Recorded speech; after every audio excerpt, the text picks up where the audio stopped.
네, 말씀 보겠습니다. 오늘 말씀은 출애굽기 20장 13절 말씀입니다. 출애굽기 20장 13절 구약성경 113페이지 있습니다. 13절 한 절 말씀입니다. 우리 짧은 말씀이에요. 다 찾으셨으면 한 목소리로 합독하겠습니다. 시작. 살인하지 말라. 아멘. 예, 간단하죠? 예, 열심히 찾았는데 되게 짧고 찾다 보니까 벌써 다 읽어버렸고 그렇죠. 예. 오늘 말씀의 제목도 살인하지 말라라는 제목이고요. 소요리문답 67번부터 69번까지에 있는 내용을 가지고 우리 함께 은혜 받는 시간 되길 바랍니다. 60 그러니까 오늘 살인하지 말라라는 이 제목은 십계명 가운데 제 6계명이죠. 그러니까 우리가 앞에서 1계명부터 5계명까지 계속 살펴왔어요. 오늘 또 6계명을 살필 텐데 67문. 이것도 방금 읽었던 그 내용입니다. 같이 한번 읽어볼까요? 시작. 제 6계명이 무엇인가? 답도 보겠습니다. 시작. 제 6계명은 살인하지 말라 하신 것이다. 뭐 나오기 전에 벌써 이제 어쨌든 이 살인하지 말라. 어떻게 보면 제일 짧아 보이고 그렇죠? 그리고 간단해 보이는 그러한 구절이지만 사실은 이 한 구절은 상당히 강력한 그러한 명령으로 돼 있어요.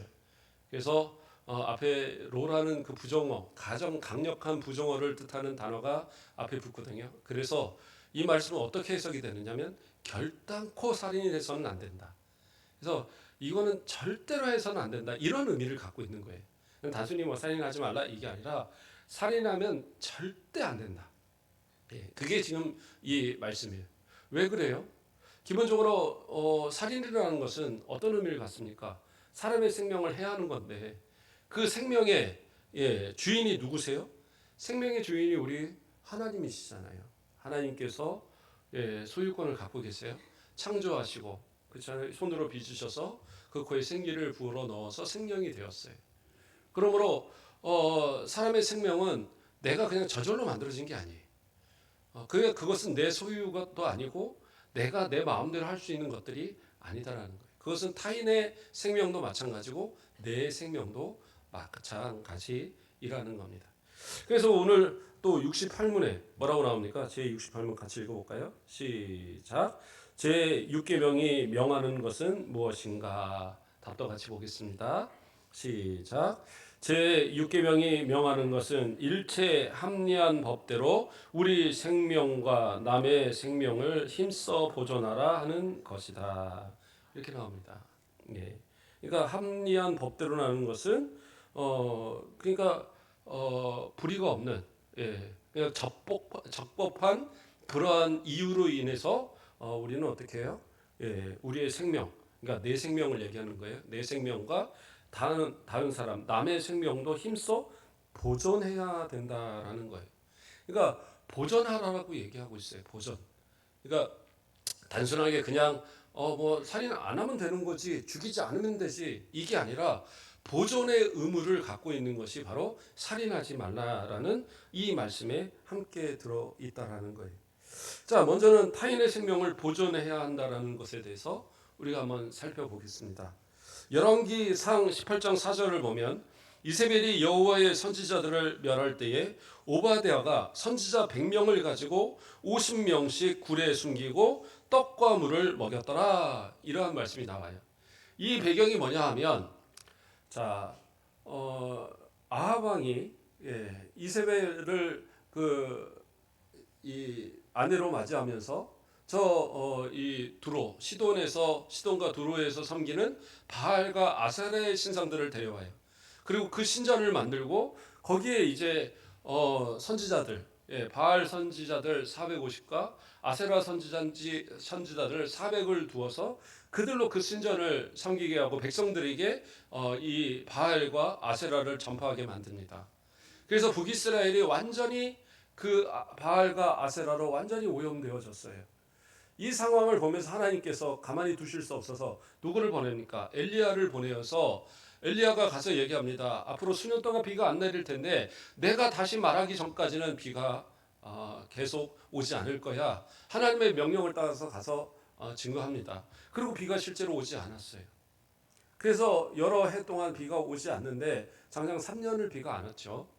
그랬는데 이 기간 동안에 또한 어떤 일이 있었냐면 이 이세벨이 이러한 그 자신의 이 모습들을 좀 지적하는 그러한 여호와의 하나님을 섬기는 선지자들이 있을 거 아니에요? 이 사람들을 색출해서 다 죽이는 거예요. 그러니까 조금만 자신의 말에 어떤 그 토를 달고 이 바알과 아세라에 반대하는 사람들이 있다 그러면 그냥 생명을 무자비로 죽여버리는 겁니다.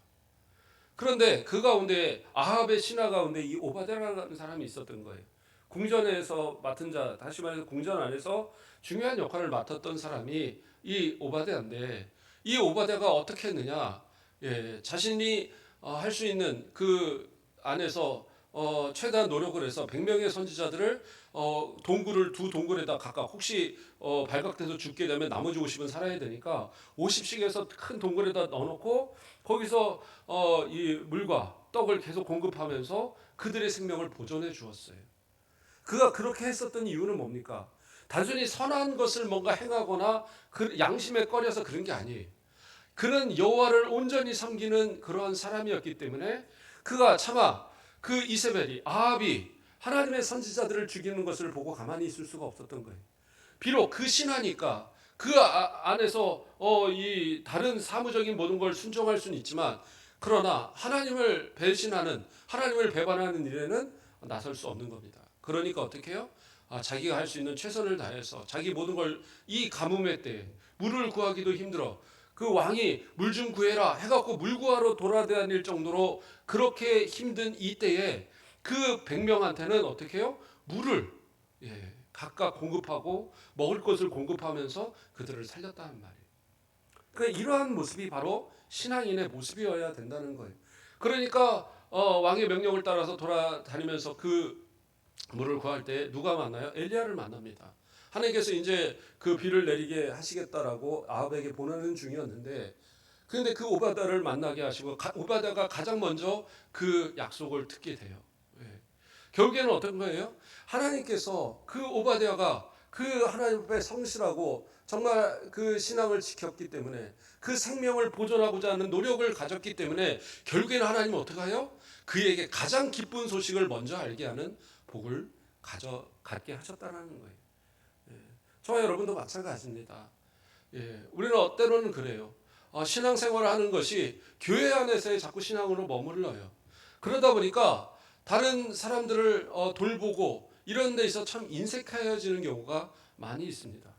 그러니까 세상 사람들이 생각할 때 교회 사람들끼리는 너무 친하다 이거예요. 서로 막 간도 쓸개도 다 줄 것처럼 그런데 교인이 아닌 사람들에게는 너무 매몰차다라는 거예요. 외면하고 때로는 너무나도 뭐라고 표현할까요? 지나칠 정도로 계산적이고 그러한 모습들로 인해서 실망하게 만든 경우가 많다라고 얘기를 합니다. 물론 구원받은 성도들이 얼마나 그리스도 안에서 한 형제고 지체고 얼마나 귀합니까? 잘하는 건 맞는데 그러나 우리가 교회 안에 있는 성도들이야 교제를 나누는 거 너무나 귀한 일인데 밖에 있는 사람들한테 전도를 해야 될 거 아니에요. 땅 끝까지 이르러 내 증인되라고 전도하라고 하셨는데 우리는 어떻게 해요? 그들을 향한 어떤 보존, 그들을 향한 어떤 것에 있어 너무 인색함으로 인해서 그 사람들이 예수 그리스도를 믿고 돌아올 수 있는 그 길을 어쩌면 우리가 막고 있지 않는가라는 것을 생각해 보셔야 돼요. 내가 예수 믿으라는 말을 여러 번 하고 수없이 말을 하는데도 왜 그들이 듣지 않을까? 한번 생각해 보셔야 됩니다. 어떤 이들은 가서 별말도 안 해요. 우리 교회 갈까? 아 그래? 그러고 따라오는 사람도 있어요. 그런 경우들이 있어요. 실제로. 저도 여러 교회를 있다 보니까 어떤 분들은 전혀 전도 그냥 어떻게 전도하느냐 그러니까 그냥 데려온대요. 데려오면 따라온다는 거예요. 이게 뭐예요? 인간적인 신뢰가 쌓이니까 그게 되는 거예요. 신뢰가 쌓이지 않으면 그 사람 가자는데 뭘 알아서 오겠어요. 뭐 이득관계에 있든 뭐 그 다른 거 다 떠나서 그 사람의 말을 믿을 만하니까 따라오는 거예요. 그리고 그 사람이 있는 교회가 궁금하니까 따라오고 그 사람이 믿는 예수님이 궁금하니까 그 말씀을 듣기 위해서 오는 거예요. 그러므로 내가 나가서 전도하는데 왜 전도가 안 되냐? 한번 생각해 보셔야 돼요. 예. 진짜 뭐 인간관계가 넓지 않아서 잘 몰라서 처음 보는 사람한테 전하니까 어렵다. 그럴 수 있어요. 그러나 적어도 내가 아는 범위 안에서 내가 정말 같이 인간관계하는 이 가운데서 내가 부탁을 하죠. 아유, 우리 교회 전도 행사 하는데 아이고 얼굴을 못 드리겠네. 가서 전도 좀 해야 되는데 아이고 이거 하나도 못 해갖고 이거 내가 진짜 얼굴을 못 들겠네. 나 좀 체면이라도 살려주려고 한번 와서 말씀 한번 들어보련 이렇게까지 얘기하는데도 안 듣는다. 이거는 문제가 있는 거예요. 그렇잖아요. 예. 뭐 끝까지 해서 야 한번 교회 오면은 평생 가는 거야. 무조건 나 따라와. 이래서 싫다고 한다면 그럴 수 있는데 대부분 전도할 때는 그렇게 시작하잖아요. 한 사람 한 번만 와봐라. 아 우리 교회 너무 좋다. 우리 성도들 너무 좋다. 목사님 좋다. 설교 좋다. 이렇게 이제 자랑하면서 데려오는데 그것이 안 된다? 그것은 어떤 신앙의 문제라기보다는 인간관계의 문제가 대부분일 수 있어요. 네. 그래서 어떤 사람은 열심히 전도하고 안 됐는데 내가 정말 전도해서 열심을 다했는데 딴 사람이 데려갔어요. 딴 교회로. 아 이거 아깝다고. 물론 아까울 수 있죠. 내가 그만큼 마음을 돌이켜 놨으니까 이 사람이 따라서 갈 수는 있는데 그런데 어떤 경우는 나하고 신뢰가 쌓이지 못하니까 그러나 저 사람의 신뢰는 단 한마디에도 따라갈 만한 신뢰가 되어지니까 간다라는 거예요.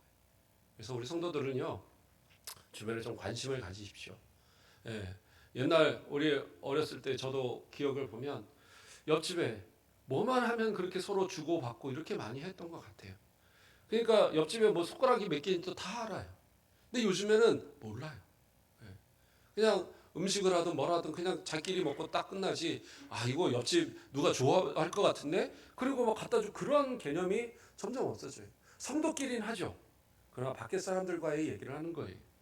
그들한테 어떤 모습으로 보이느냐? 그건 참 중요하다라는 거예요. 그것이 전도를 위해서 분명히 중요하고 어떻게 보면 타인을 향한 그러한 보존 이것에 있어서 분명하게 중요한 거예요. 그들의 생명이 귀하니까 그들을 가까워지고 그들을 교회로 인도해서 그들에게 영적 생명을 주고자 하는 그러한 마음이 들 거 아니에요.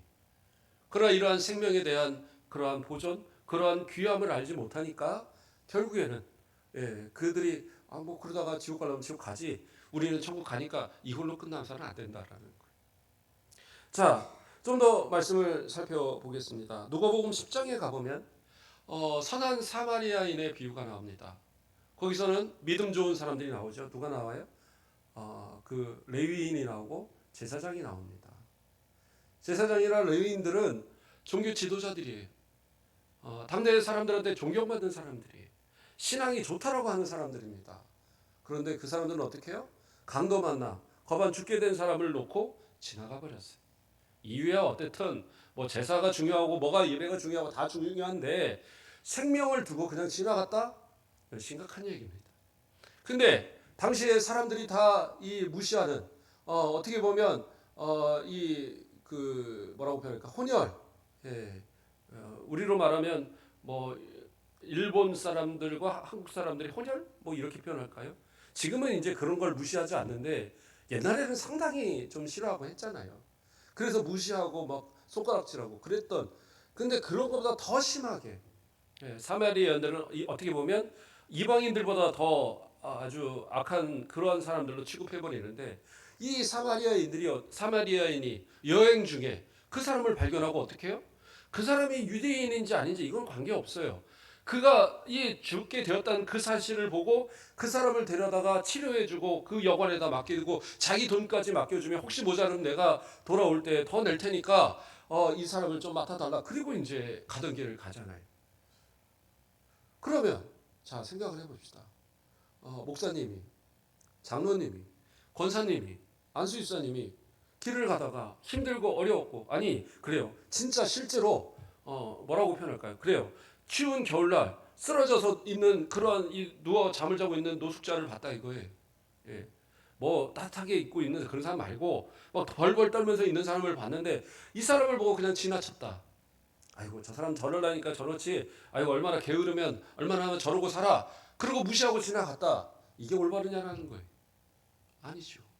그 생명이 위태로울 때는 그 사람이 어떤 사람이건 때로는 원수를 할지라도 그 생명은 보존해 줘야 되는 거예요. 살려줘야 되는 거예요. 그래서 그 사람을 붙들고 치료를 해주고 하는 그것이 올바른 건데, 그런데 때로는 그것을 지나치는 모습들, 어떠한 이유, 주일날 예배를 가야 되는데 이거 문 밖에 누가 쓰러져 있어요. 아이고 그냥 이거 누가 알아서 하겠지, 지나간다? 아니죠. 예배 그래서 늦게 오는 거 괜찮아요. 하나님께서도 예수님께서도 안식일에 병자 붙이는 거 그거 중하다고 얘기하셨잖아요. 그런데 외면하고 나 예배 드리러 왔으니 나 잘했다? 근데 저기 옆에 어디 이단 혹은 저기 뭐 절 다니는 누군가가 지나가면서 아이고 불쌍하네. 그리고 그 사람 도와줬다 이거예요. 세상 사람들이 보면서 뭐라 그러겠어요? 아니 하나님께서 보시기에도 아이고 이거 내 사랑하는 내 아들 내 딸들인데 이거 내가 창피해서 어디다 내놓지 못하겠네. 이러시면 어떡할 거예요? 보존하는 것, 다른 사람의 타인의 생명을 보존하는 것 중요하다라는 거예요. 내가 중요한 이상 다른 사람도 중요한 거예요. 그 사람이 기독교인이든 아니든 상관없어요. 지금 어려움에 처하고 지금 힘들어하는 사람이 있으면 손을 내밀어 주셔야 돼요. 그래서 할 수만 있으면 내가 뭐 정말 능력이 안 되고 아무것도 없는데 어떻게 하라 그건 아니에요. 그러나 내 할 수 있으면 주변에 힘들고 어려운 사람 오죽하면 내게 손을 내밀겠느냐, 오죽하면 나에게 도움을 요청했느냐 생각해 보시고 그 사람들을 만약에 있으면 외면치 않고 돌봐줄 수 있는 그러한 모습들, 그게 바로 성도다운 이 살인하지 말라라는 말씀을 지키는 성도들의 믿음의 자세라는 겁니다. 또한 생명의 보존의 대상은 자기 자신도 마찬가지입니다. 자기 자신. 야고보서 2장 8절 말씀을 보면 너희가 만일 성경에 기록된 대로 내 이웃 사랑하기를 내 몸같이 하라 하신 최고의 법을 지키면 잘하는 것이거니와 이렇게 나옵니다. 자, 이 말씀은 분명히 내 이웃을 사랑하라는 말씀이에요. 뭐 나를 사랑하라 이런 말씀은 아니에요. 그런데 여기서 단서가 있어요. 뭐라고 합니까? 내 몸과 같이. 그러니까 이것은 대단히 중요해요. 자신을 사랑하는 것도 중요합니다. 왜 중요하느냐? 분명히 성경은 말하는 것은 타인을 사랑하라는 거예요. 뭐 나 먼저 잘 먹고 나 먼저 잘 살고 내가 뭐 건강해야지 남도 돕지 이 얘기가 아니에요. 분명히 다른 사람들 하나하나를 살피라는 의미인데, 그런데 왜 내 몸과 같이라는 얘기를 하느냐? 대부분의 사람들은요 자기 몸 자기가 잘 챙깁니다. 조금만 아파도 병원 가고 몸에 좋다고 그러면 뭐라도 먹어요. 제가 20살 때인가 길을 가는데 요즘엔 그런 장소 없는데 뱀 장수가 뱀을 이것이 뱀이요 하면서 막 뱀도 큰 뱀입니다. 뭐 이마씩 긴 뱀을 들고는 이것이 뱀이요 그러면서 이거 한번 먹어봐 막 이러는 거예요. 근데 이 껍질을 확 벗기더라고요. 벗기니까 뭔지는 잘 모르겠어요. 알인지 뭔지 모르겠는데 이게 촘촘하게 박혀 있어요. 근데 이걸 갖다가 하는 말이 뭐냐? 이것을 먹으면 건강에 좋아. 막 이러면서 그거를 이제 말린 거를 판다는 거예요. 그러면서 하나씩 먹어보라는 거예요. 그러면서 이 물하고 이렇게 주더라고요. 뭐 술을 먹는 사람은 술을 준다고 그러는데 저는 뭐 교회 다니니까 안 먹죠, 당연히. 그래서 물하고 준다니까 제가 혐오스러운 거 안 먹는데 공짜라고 그러니까 거기서 내가 몸에 좋다니까 그걸 받아 먹었어요. 근데 좋은지는 잘 모르겠더라고요. 그리고 몸에 좋으면 먹게 되는 거예요. 그런 게 있더라고요. 그러니까 사람이 뭐 그렇잖아요. 뭐 우리나라 사람들 건강하려고 그러면 군뱅이 같은 거 제주도에 군뱅이 그거 막 팔더라고요. 그거 뭐 야구에서 그거를 70만 원, 80만 원씩 주고 사요. 아니 군뱅이 저 산에 가서 파버리면 군뱅이 뭐 여러 마리는 잡을 텐데 그거 갖다 삶아 드시지. 근데 몸에 좋다 그러면 뭐라도 그렇게 먹잖아요. 그러니까 대부분의 사람들은 그렇단 말이에요. 근데 문제는 뭐냐? 자기를 사랑하지 못하는 사람들이 있어요. 나를 사랑하지 못하는 사람은요, 다른 사람을 사랑하지 못해요. 그게 문제인 겁니다. 그래서 내 몸과 같이라는 이 말씀 가운데 저는 자기를 충분히 사랑하는 사람은 그냥 그 정도면 됐어요. 그런데 나에 대한 사랑이 부족한 사람들은요, 다시 생각해 보라는 거예요. 자기의 생명을 보존하는 거 대단히 중요합니다. 옛날 어른들 보면 나는 못 먹어도 괜찮고 내 자식들은 잘 먹어야 되고 정말 자식들 귀하니까 그러죠. 그래도 자신이 귀한 것을 알기 때문에 내가 그렇게 먹고 싶으면 저 사람도 아이도 먹고 싶겠지. 우리 남편도 먹고 싶겠지. 그러니까 이렇게 나누는 거죠. 그 정도도 자기를 분명히 사랑하는 거예요.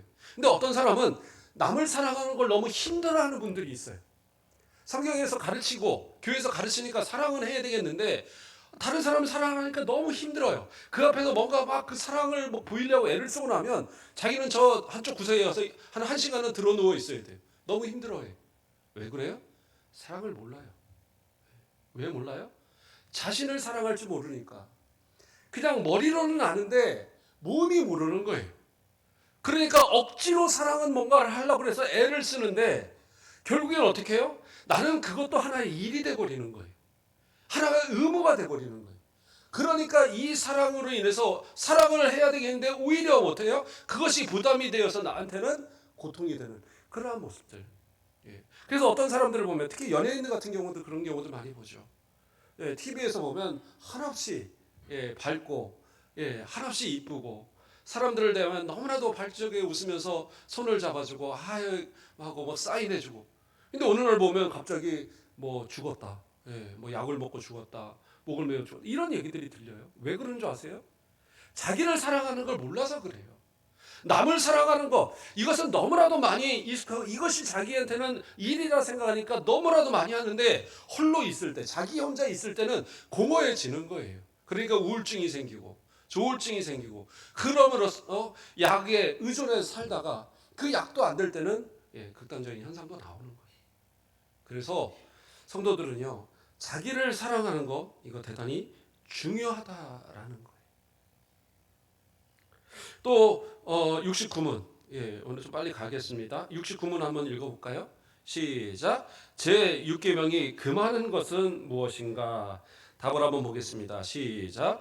제 6계명이 금하는 것은 불의하게 우리 생명이나 이웃의 생명을 빼앗거나 해하는 일들이라. 이렇게 나오죠. 68문을 반대로 말한 거예요. 똑같은 얘기입니다. 근데 이게 좀 더 우리가 생각해 볼 것은 뭐냐? 타인을 살인하는 것, 그렇죠? 보존하는 것도 중요하지만 살인하지 않는 것 중요한 거예요. 그러니까 실제적인 살인이 있죠. 사람을 해하는 것, 꼭 죽이는 것뿐만 아니라 남을 때려서 그 사람을 상해를 입히는 것, 결국엔 그건 죽이는 거나 마찬가지인 거예요. 그것이 심해지면 죽이는 거잖아요. 칼로 갖다 배 갖고 사람을 죽이는 사람도요. 나오니까 죽을 줄 몰랐다고 그러더라고요. 그것이 뭐예요? 분노가 순간 이르면 그렇게 되는 거예요. 근데 그 사람을 죽이는 것은 아까도 서두에 얘기했지만 이것은 정말 심각한 죄입니다. 하나님이 결단코 해서는 안 된다라고 그렇게 말씀하시는 거예요. 실제로 율법에도 뭐라고 나와요? 남을 죽인 자는 죽이라고 나와요. 레위기 24장 19절에서 22절 말씀을 보면 사람이 만일 그의 이웃에게 상해를 입혔으면 그가 행한 대로 그에게 행할 것이니 상처에는 상처로 눈에는 눈으로 이에는 이로 갚을지니라. 남에게 상해를 입힌 그대로 그에게 그렇게 행할 것이니 짐승을 죽인 자는 그것을 물어줄 것이요 사람을 죽이는 자는 뭐예요? 죽일지니 거류민에게든지 본토인에게든지 그 법을 동일하게 할 것은 나는 너희의 하나님 여호와임이니라. 이렇게 말해요. 그러니까 우리나라 사람들 이 사람들한테만 이렇게 적용하는 게 아니라 다른 나라 사람들 외국인한테까지 이건 동일하다라는 거예요. 그러니까 모든 민족 모든 사람들에게 동일하게 주어지는 이 명령이 뭐냐? 살인하지 말라는 거예요. 그래서요 사실은 전쟁도 우리는 잘 생각해 보셔야 돼요. 전쟁은 불가피하게 살인을 할 수밖에 없는 그런 거지만 그것이 국가의 명령을 따라서 불가피하게 할 수밖에 없는 그런 전쟁임에 분명하고 나라를 지켜야 되는 것이 분명하지만 그러나 가장 중요한 것은 평화를 위한 노력이 수반돼야 돼요. 평화가 아닌 무조건적인 전쟁, 무조건적인 정복만을 이야기한다. 그러면 그것은 뭐예요? 살인하지 말라라는 이 명령을 어기는 거예요. 저는 우크라이나와 이 러시아 전쟁 이런 걸 보면서도 참 그 두 나라가 다 정교회를 이 국교로 가진 나라들이에요. 정교회가 뭐냐면 기독교의 한 분파입니다. 그래서 천주교, 카톨릭과 그리고 우리 개신교, 그다음에 이 정교회가 이 어떻게 보면 가장 큰 세계의 분파들이에요. 물론 정교회가 가진 교리들이 우리하고 다른 부분도 많이 있지만 그러나 어쨌든 기독교 예수 그리스도를 믿는다라고 말하는 그들이란 말이에요. 그런데 그들이 어떻게 해요? 똑같이 하나님을 믿고 똑같이 예수님을 말하면서 그 자신들의 그 교황이라고 말해야 될까요? 그 사제들한테 기도를 받고 나가서 싸워요. 이게 말이 되냐는 거예요. 중시시대도 그랬죠. 예, 서로가 다 하나님을 섬긴다 그러면서 그 신의 가호를 뭐 이런 걸 가서 둘이서 싸우고 죽이고, 이거는 사실은 인간의 죄악 가운데 나오는 모습들이에요. 가장 좋은 건 뭐예요? 서로가 서로에게 죽이지 않도록 평화를 하기 위한 노력, 그게 있어야 돼. 이것을 다 금해버리면 그것은 올바른 것이 아니에요. 이스라엘과 팔레스타인 가자 지구나 이런 이 전쟁도 다 마찬가지입니다. 예, 우리 기독교인들은 대부분 이스라엘의 우호적인 생각을 갖는 경우가 많아요. 근데 이스라엘 백성들은 예수님 안 믿어요. 예, 기독교인들 인정하지 않습니다. 예, 극단적인 유대인들은 교회에다가 막 폭탄 던지고, 예, 그 목사님들 막 차에다가 폭탄 심고 막 그래갖고 순교하는 사람도 나오고, 이스라엘에 실제적으로 일어나는 일들입니다. 예.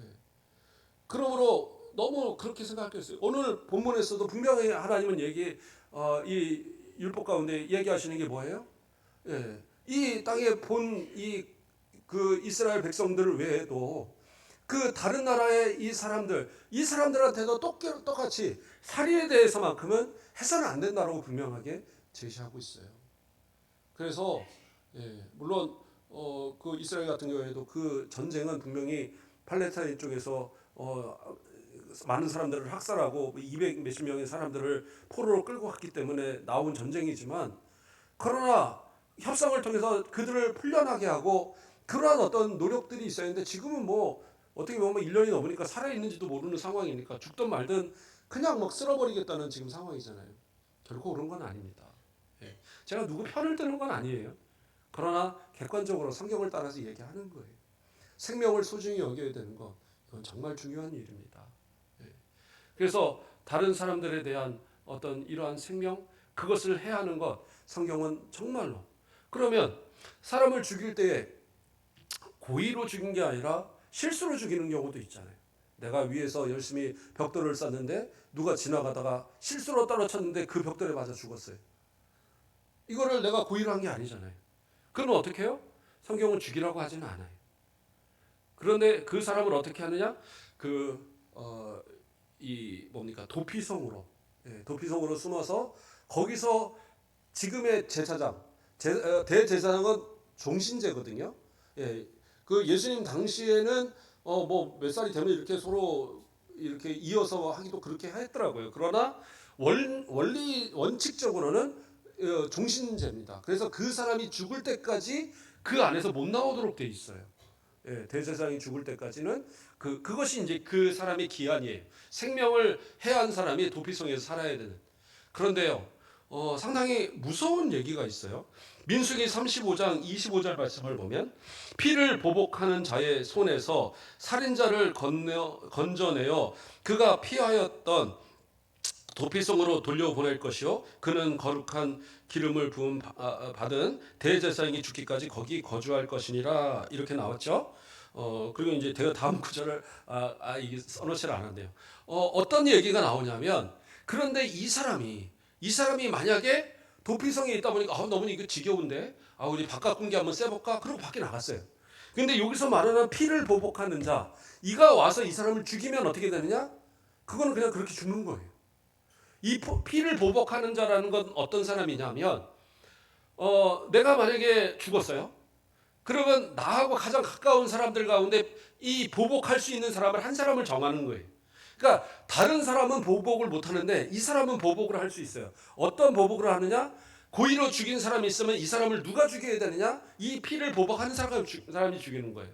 뭐 제사장이나 군인들이 와서 죽이는 게 아니라 이 가족 중에서 피를 보복하는 이 사람이 가서 죽이도록 되어 있는데, 자, 아까 말한 대로 고의로 죽인 게 아니라 실수로 죽인 사람이 있단 말이에요. 근데 그 사람이 도피성에 있어요. 그러면 피를 보복하는 자를 안정해야 되잖아요. 근데 성경은 정하도록 돼 있어요. 어떤 경우에 죽일 수 있어요? 그 사람이 거기를 나왔을 때, 그때 죽일 수 있어요. 그러니까 이 얘기는 무슨 얘기냐? 실수로 사람을 죽일지라도 그 살인죄는 죄라는 거예요. 그걸 분명하게 말하고 있는 거예요. 그래서 사실은 요즘 같으면 이러한 말씀이 산업 이런 현장에 아마 적용될 것 같아요. 그 조금만 더 돈을 들이면 안전할 수 있는 많은 장치가 있는데 그걸 안 해요. 왜? 그 돈이니까.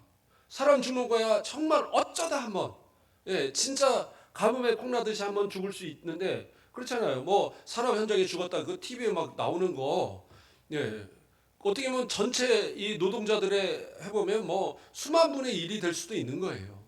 예, 로또 맞는 그러한 확률이 될 수도 있는데, 근데 문제는 뭐예요? 그 생명 하나가 죽는 것이 어떻게 수천, 수백, 수억의 값하고 비교해서 그것이 모자르다고 말을 하겠어요?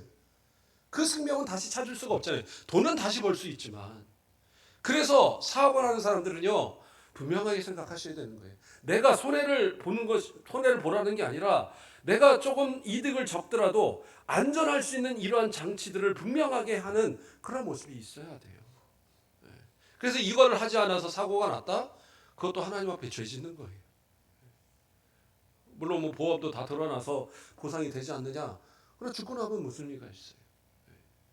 그래서 그러한 것에 대한 강력한 법들을 자꾸 만드는 이유는, 예, 그러한 사업자들이 자기 욕심에 참기지 말고 가난하고 힘든 사람들 외면하지 말라. 법도 그것을 이야기하는 거예요. 마찬가지로, 예, 성경은 실수를라도 그 실수할 수 있는 것을 최대한 막지 않은 것도 죄라는 것을 인정하고 있는 거예요. 그래서 그 사람한테 살 수 있는 길을 열어주지만 그러나 여전히 보복하는 자는 그것을 바라보도록, 예, 그대로 두었다라는 거예요. 예, 무섭지 않으세요? 그만큼 하나님은 이 살인에 대해서 상당한 큰 죄로 말씀하고 있다는 거예요. 자, 그러면 또 해서는 안 되는 거. 아까 보존에 대해서 자기 생명을 보존해야 된다고 얘기를 했잖아요. 마찬가지로 자기 생명을 죽이는 것도 해서는 안 되는 겁니다. 왜요? 내 생명의 주인이 누구세요? 하나님이세요. 나를 빚으시고 내 코에 생기를 불어넣어 사람이 되게 하신 것이 누구예요? 우리 하나님이세요. 아니요, 우리 아빠 엄마가 이 뱃속에다 이렇게 해갖고 이 아기 낳았는데요. 예, 그렇게 생각할 수 있겠죠. 예. 저희 둘째는 초등학교 들어가기 전까지 아빠가 자기 난 줄 알았어요. 왜? 아빠가 배가 이렇게 나왔잖아요. 그러니까 지 생각에 셋 중에 하나 정도는 날 수 있겠구나. 예. 그래서 제가 이제 일부러도 넌 내가 나왔어 맨날 그랬더니 아빠 저 둘은 저 엄마들 지지리도 말 안 듣는 애들은 엄마가 낳았고 말 잘 듣는 나는 자기는 아빠가 낳았다고 맨날 그러고 자랑하고 다니고 막 그랬었는데, 예. 어쨌든 아빠 엄마의 사이에서 아이가 태어났다. 그렇다고 해서 그것이 아빠 엄마가 생명의 주인이 아니에요.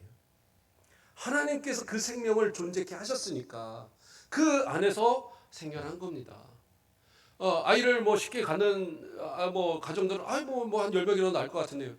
그러나 아이가 안 가져지는 가정들은 얼마나 그 아이가 귀한 줄 알아요. 내 노력 갖고 되지 않는 경우도 참 많고.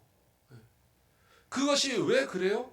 하나님께서 주실 때에 가는 거예요. 태의 문을 열을 때에 그것이 가능한 겁니다. 그렇다고 해서 뭐 아이를 안 주시면 복이 없다 그거 아니에요. 예, 하나님께서 뜻 가운데 여러 가지 방법으로도 아이를 주시는 경우도 있으니까 그걸 갖고 판단하라는 건 아닌데, 제가 말씀드리고자 하는 것은 어떤 것이냐? 생명의 주인은 하나님이시다라는 것을 잊지 말라는 거예요. 그래서 아까 말씀드린 것처럼 내 생명을 내가 사랑하지 못하고 나를 보존하지 못하는 사람은요, 다른 사람도 사랑할 수 없는 그러한 사람이고, 그 사람이 사랑한다고 말하는 것은 상당히 힘든 고된 노동과 같은 거지 그거는 기쁨이 되는 사랑이 아니다. 그리고 자신을 사랑하지 못하는 사람 결국에는 어떻게 해요? 자기 생명을 해하기까지 합니다. 그렇잖아요. 예. 그런데 그 해하는 것은 가장 큰 이게 문제가 뭐냐면 자기를 죽였잖아요. 그것도 똑같은 살인이잖아요. 근데 타인을 살인한 죄는 회개할 기회가 있어요. 하나님 잘못했습니다. 제가 사람을 이렇게 해하다니요.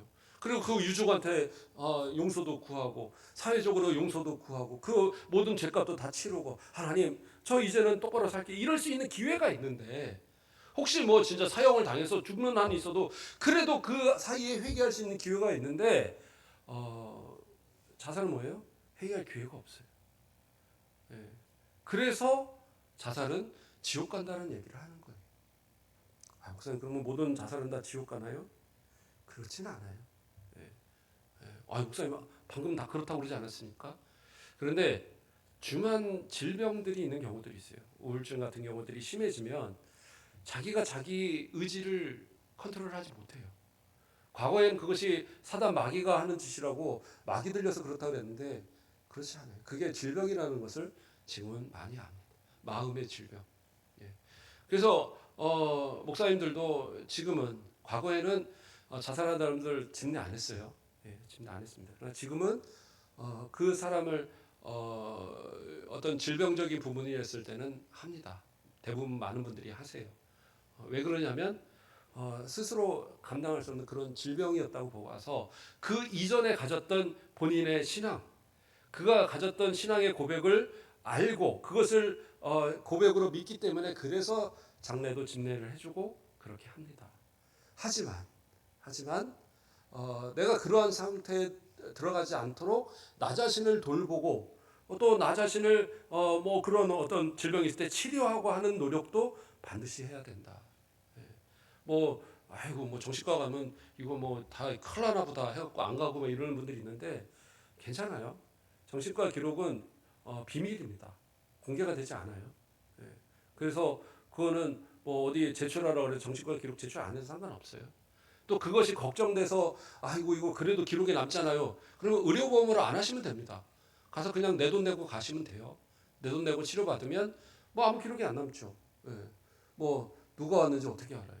예. 자기 이름 꼭 뭐 다 밝혀야 되는 거 아니니까. 의료보험을 하지 않으면 주민번호 이런 거 밝힐 필요가 없어요. 그러니까 기록에 전혀 남지 않습니다. 그래서 좀 그런 것 중요하고 꼭 어떤 우울증과 같은 것까지는 아닐지라도 요즘에는 현대적인 이 스트레스로 인한 질병들이 대단히 많아요.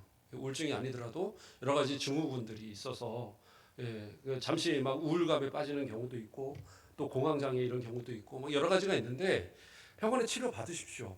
괜찮아요. 치료 받고 건강한 것이 중요하지 믿음으로 나으리라 해갖고 끝까지 버티는 것이 꼭 좋은 건 아니다. 왜 의사도 하나님이 만드신 거예요. 약도 하나님이 만드셨고 그러니까 걱정 말고 어떤 그 정신학자들이 실험을 했대요. 어떤 실험을 했느냐?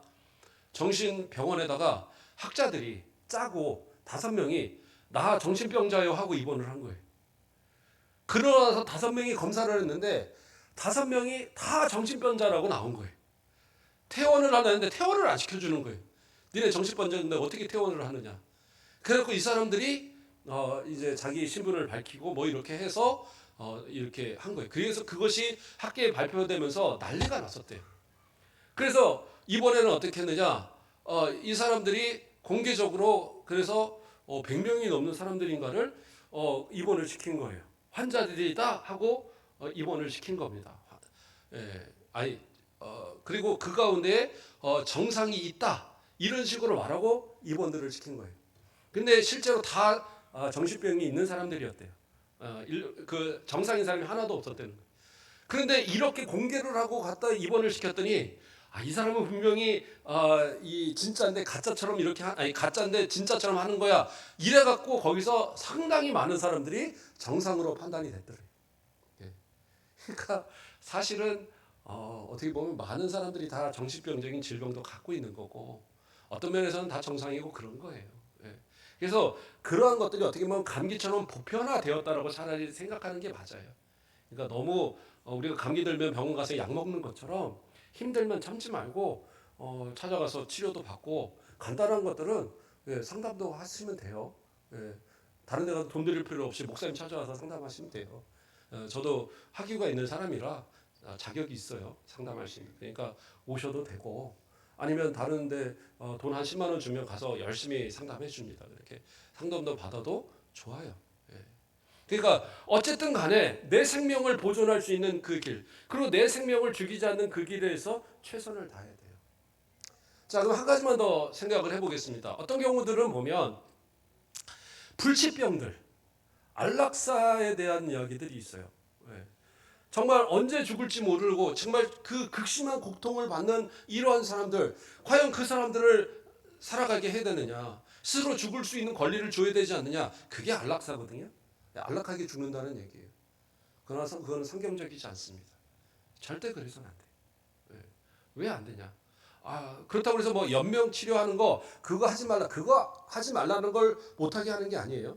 연명 치료라는 것은 내가 스스로 나를 내가 숨을 못 쉬고 뭐 내가 스스로 살 소망이 없는 뭐 이렇게 뇌사나 이런 상태에 빠졌을 때 그것을 생명만 숨만 이렇게 붙여놓는 그것을 하지 않겠다는 거지. 그건 안락사하고는 전혀 다른 얘기입니다. 예. 근데 안락사는 뭐냐? 지금 살아 있는 거예요. 내일 죽을지 열흘 뒤에 죽을지 한 달 뒤에 죽을지 1년 뒤에 죽을지 모르는데 이 사람 반드시 죽는다 이거예요. 그런데 지금 너무 고통스러우니까 그거를 그냥 좀 건강할 때 그냥 뭐 숨 꼴딱꼴딱 할 때까지 안 넘어갈 때 스스로 죽을 수 있는 그런 권리를 주자. 이게 안락사거든요. 근데 성경은 대표적으로 욥의 경우를 보면 그것이 하나님의 뜻이 아닌 것을 분명히 나와요. 욥이 어떻게 해요? 자기 재산, 건강 다 잃어버렸어요. 자녀들 다 잃어버렸어요. 어느 정도로 온몸에 머리부터 발바닥까지 종기가 나서 그 목에 막 터지면서 진물이라고 간지러우니까 어떻게 해요? 그 사기꾼 그릇이 깨진 걸 갖다가 몸을 긁으면서 재에서 그 진물을 받으면서 버텨요. 그 모습을 보면서 부인이 너 하나님 욕하고 나가 죽어 그리고 가버렸어요. 그 정도로 심각한 상황. 그리고 우리가 잘 아는 것처럼 새 친구가 와서 그 사람을 얼마나 괴롭게 했어요. 이게 한 몇 년 정도 된 것 같아요. 그 기간이. 물론 짧게 계산하는 분들은 한 10년 뭐 이렇게 계산하는 분들도 있어요. 근데 이게 우리의 성경이 아닌 뭐 70여기나 이런 쪽에는 또 다른 구절들이 포함이 돼 있다고 그러더라고요. 그래서 그 나이를 이렇게 측정할 수 있는 그래서 나이를 비교해서 이 아픈 기간을 계산할 수 있는 이게 나온다고 그래요. 그럼 몇 년까지로 보는 줄 아냐? 70년으로 봐요. 70년. 그러니까 한두 해 아픈 게 아니에요. 우리로 말하면 물론 그 욥이 한 240년인가 얼마 산 걸로 나오기 때문에 상당히 장수했으니까 뭐 70년 아무것도 아니라 생각할지 모르지만 만약에 우리의 수명을 생각해서 우리가 한 30년만 들어 누워 있다고 생각을 해보세요. 30년만 온몸을 긁어가면서 아무 사회생활도 못하고 산다고 생각을 해보세요. 이렇게 어떻게 살아가겠어요? 생명을 보존하는 자체가 너무 힘들지 않겠어요? 그런데도 욥이 대단한 거 뭐냐? 극단적인 행동을 안 해요. 하나님 죽여주세요, 죽여주세요. 차라리 이렇게 말하면서도 그렇잖아요. 아니면 안 죽일 거면 제발 지금 살려주세요. 소망이 있을 때 살려주세요. 뭐 이러면서 계속 얘기들을 하는데 그래도 그것을 몇 년을 참아요? 70년을 참았단 말이에요. 제가 최장기간의 계산을 얘기 드리는 거예요. 그런데 그건 결국에 뭐예요? 성경이 말하는 것은 그러한 극한 욥의 고난을 당할지라도 죽지 말라는 거예요. 살으라는 거예요. 내 생명 다할 때까지. 주님 부르실 때까지.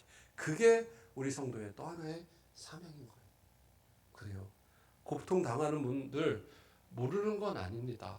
저도 목회자 생활을 오래 하다 보니까 죽음을 앞둔 호스피스 병동 이런 데 가서 사람들 이렇게 기도도 해주고 오고 목사님 우리 아들 곧 하늘나라 간대요. 와서 기도해 주세요. 그래서 가서 기도한 적도 있고 어머니 기도 좀 해주세요. 근데 그분은 살아나셨어요. 그래서 우리 목사님이 기도를 잘해 주셔서 낫다고 아직도 건강하시다 그러더라고요. 뭐 그런 경우도 있지만 대부분 그렇게 돌아가시잖아요. 그러면 정말 고통스러워서 돌아가시는 분들 많고 온몸이 검해져 갖고 이렇게 돌아가시는 분들도 있고 참 마음 아프죠. 그런 경우. 그렇다 할지라도 성도는 어떻게 해요? 그 아픔을 이겨내는 것이. 그리고 감당하는 것이 성도의 모습이다. 왜요? 살인하지 말라 하신 생명의 주이신 하나님께서 그 생명을 걷어가기 전까지는 내가 내 생명을 주관할 권리가 없다. 그 부분을 우리도 생각해야 된다는 거. 마지막으로 하나만 더 생각해 보면 말로 사람을 해하는 것도 안 돼요. 마태복음 5장에서 예수님 얘기하시죠. 그 구약의 율법에서는 선지자들은 뭐예요? 살인하지 말라 분명히 말했지만 그러나 뭐라고 그래요? 예수님께서는 형제를 향하여서 노하는 자, 또는 나가라 하는 자, 밀어난 자, 결국에 뭐예요? 공회에 잡히고 지옥불에 들어간다 그랬어요. 그게 뭐예요? 말로 살인하는 걸 얘기해요. 예, 단순히 미움을 떠나서 상대방을 저주하고 그리고 그 생명을 경시하는 말들을 함부로 쏟아내는 것. 아무리 믿고 아무리 원수라도 해서는 안 되는 말이 있는 거예요. 이러한 것들을 지킬 수 있는 것. 예, 그래서 말씀을 정리합니다. 살인하지 말라라는 이 말은 단순한 짧은 한 구절이 아니에요. 생명의 보존, 나뿐만 아니라 타인에 대한 생명의 보존도 중요하고 절대로 죽여서도 안 되고 뿐만 아니라 말로서도 행동으로서 절대 그리스도인으로서 타인을 해하고 죽이는 이러한 행동들은 결코 용납이 되지 않는다는 사실 우리는 항상 생각하고 그리스도인다운 삶으로 모든 사람들에게 예수 믿는 사람들이 어떠한 사람들인가를 보여주고 우리의 삶을 통하여 예수님을 알게 하는 복된 성도들 되길 주님의 이름으로 축원드립니다. 기도하겠습니다. 사랑의 하나님 감사를 드립니다. 우리를 사랑하여 주시고 우리의 생명을 보존하사 오늘 날까지 주님 믿고 믿음 안에서 살게 하심을 감사드립니다. 이제 남은 인생이 우리 가운데 얼마 있는지는 알 수 없사오나 살아있는 동안 오직 예수 그리스도만 믿음으로 주님의 영광만을 위해서 살아가는 우리들 되게 하시고 결코 타인도 또 나 자신도 또 말로도 사람들을 해하고 상해하고 살인하는 이러한 죄악을 범하지 않도록 주님 붙들어 주시옵소서. 오늘 또 한 주가 시작되는 가운데에 삶의 모든 부분에 동행하여 주시고 주님의 은혜가 우리 삶의 날마다 함께 하시는 복된 모습들 되게 인도하여 주시옵소서. 감사합니다. 예수 그리스도의 이름으로 기도드립니다. 아멘.